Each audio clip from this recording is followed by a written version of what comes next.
Oke, jadi di video ini aku akan merangkum materi dari setelah UTS sampai materi terakhir, yaitu hierarki sampai pemasaran internasional. Pokoknya itulah. Jadi yang pertama itu hierarki produk. Hierarki produk itu ada 7 hierarki produk. Apa aja tuh? Yang pertama ada need family, yang kedua ada product family, yang ketiga ada product class, yang keempat ada product line, yang kelima ada product type, yang keenam ada brand, yang ketujuh ada item. Apalagi tuh? Yang pertama itu need family. Need family itu kebutuhan dasar yang membentuk produk family. Apa contohnya? Contoh dari need family itu adalah rasa aman. Yang kedua, produk family. Produk family ini adalah seluruh kelas produk yang dapat memuaskan kebutuhan dasar dengan tingkat efektivitas yang memadai. Contohnya, tabungan dan penghasilan. Yang ketiga itu product class atau kelas produk. Kelas produk ini sekumpulan produk di dalam produk family yang dianggap memiliki hubungan fungsional tertentu, misalnya instrumen finansial. Yang keempat, ada produk line atau lini produk. Apa tuh lini produk? Produk line atau lini produk itu tuh kayak sekumpulan produk di dalam kelas produk yang memiliki hubungan erat. Contohnya tuh asuransi jiwa. Terus hubungan erat ini tuh bisa dikarenakan fungsinya yang sama, terus dijual kepada kelompok konsumen yang sama, terus dipasarkan melalui saluran distribusi yang sama, terus harganya tuh berada di skala yang sama gitu. Itulah. Biasanya yang keberapa ya? Yang kelima kali ya. Ya, yang kelima ada produk type atau tipe produk. Tipe produk ini itu item-item dalam suatu lini produk yang memiliki produk tertentu dari sekian banyak kemungkinan bentuk produk. Misalnya tuh kayak asuransi jiwa yang berjangka. Terus yang keenam itu ada merek.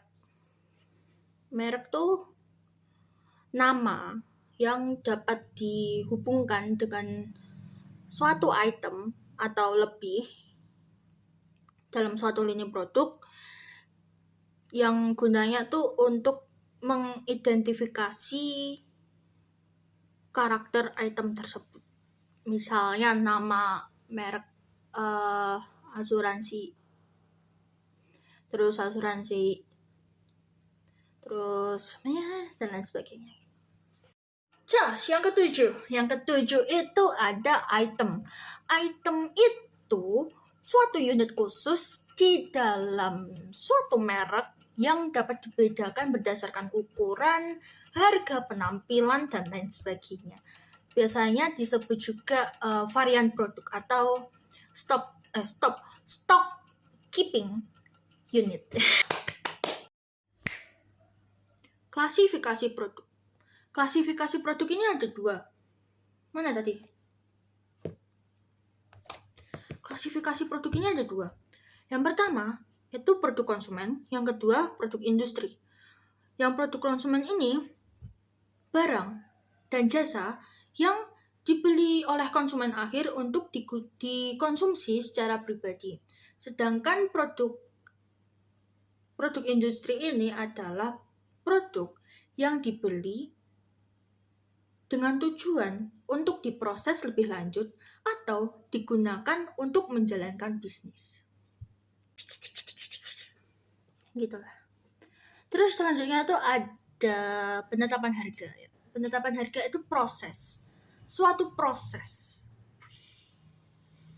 Penetapan harga itu suatu proses untuk menentukan seberapa besar pendapatan yang akan diperoleh perusahaan dari produk atau jasa yang mereka jual.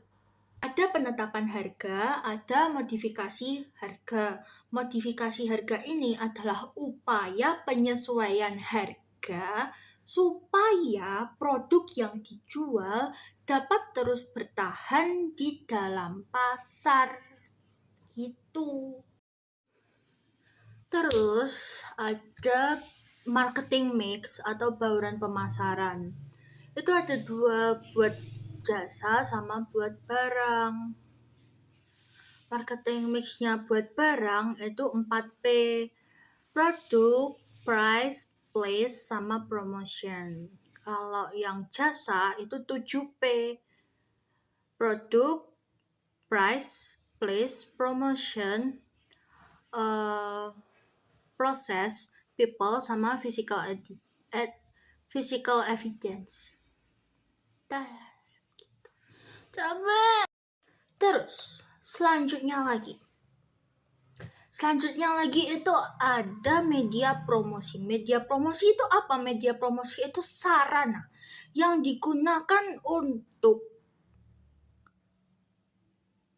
memperkenalkan produk dan jasa kepada calon konsumen. Media promosi itu bentuknya apa aja? Ya masa nggak tahu sih? Kayak ads, terus influencer, kayak gitu lah.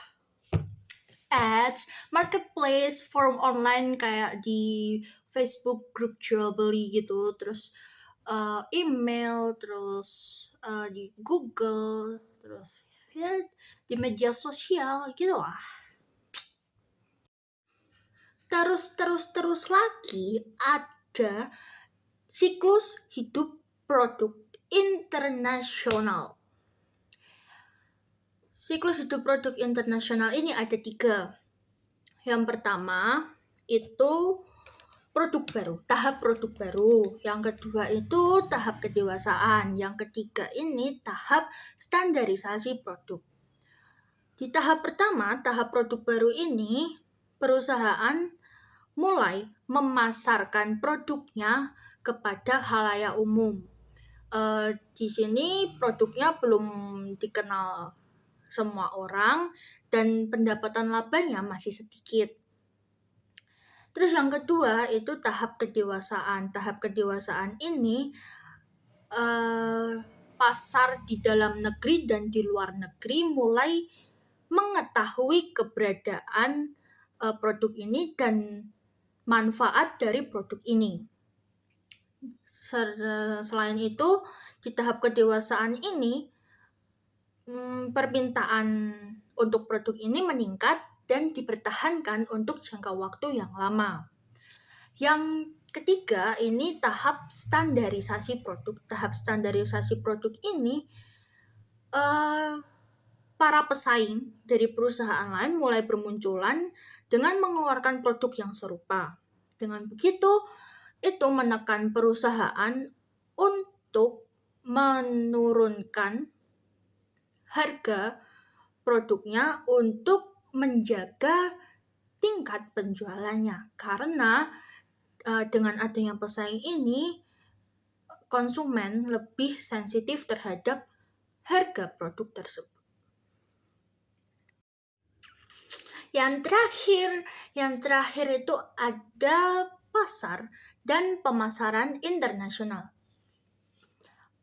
Pasar internasional adalah pasar yang membeli dan menjual produk dari beberapa negara. Sedangkan pemasaran internasional adalah penerapan konsep, prinsip, aktivitas, dan proses manajemen pemasaran dalam rangka penyaluran ide, barang, atau jasa perusahaan kepada konsumen di berbagai negara. Sekian video rangkuman materinya. Terima kasih sudah menonton. Jangan lupa like. Makasih Bu April.